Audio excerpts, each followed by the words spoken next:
morning. It's Miss Tracy here. I'm coming to you from my room.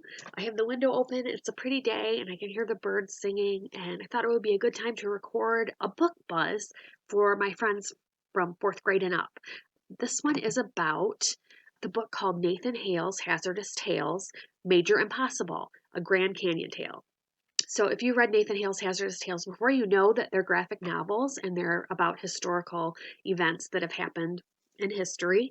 And this one is about Major Impossible, which was the nickname of John Wesley Powell, who lived from 1834 to 1902. He always had a spirit of adventure in him, and he could not get enough education. When he was little, like probably around your age, his school kind of stopped, and he actually moved and traveled away from his home at about your age to get a better education because he was so passionate about it. As a young man, after he was done with his formal schooling, he traveled all over the United States exploring. He was very interested in science, especially geology. So, do you know what geology is?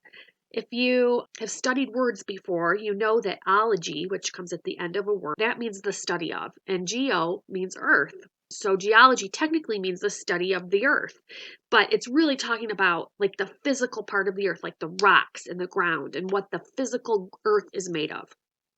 That was his passion. He was alive during the Civil War, and when the war began, Powell went to fight for the Union. He actually suffered a serious injury.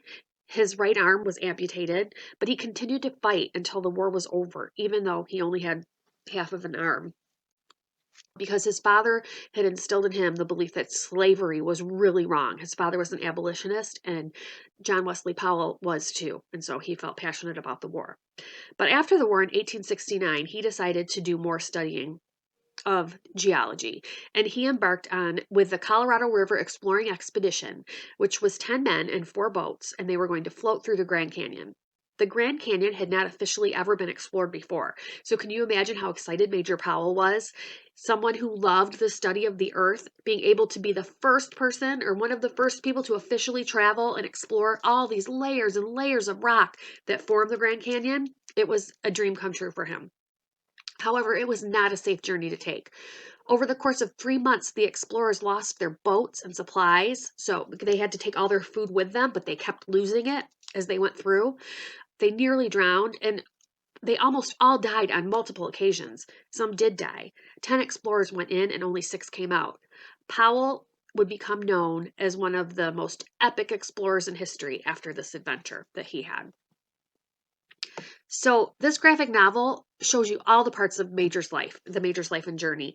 It shows you his trip through the Grand Canyon, his exploits during the Civil War, his young education as a young person, and then I just wanted to mention that the Civil War parts are pretty gruesome, and the author doesn't shy away from it. I mean, he did lose an arm, right? But it's not so gross. It's just something that if you don't like books where people get hurt, you might want to kind of skim over that part. It's not the most important part. The most important part of this book is Major Powell's love of nature and his study of the Grand Canyon.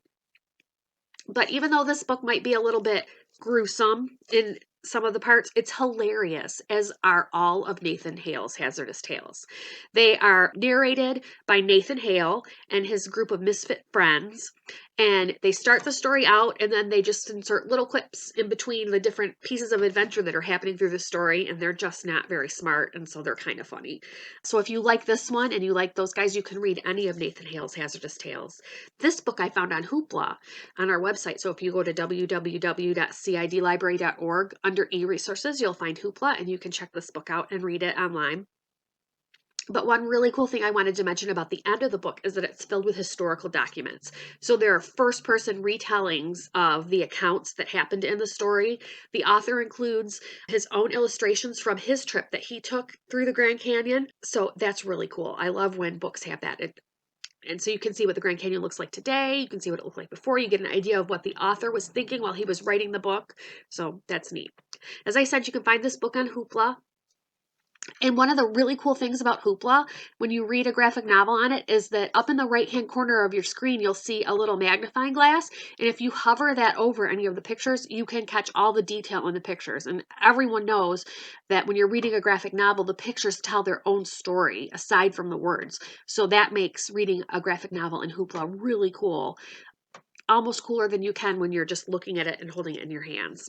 So that's a fun thing. And that's it. So I hope that you check out Nathan Hale's Hazardous Tales, Major Impossible, and I'll talk to you again soon. Bye-bye.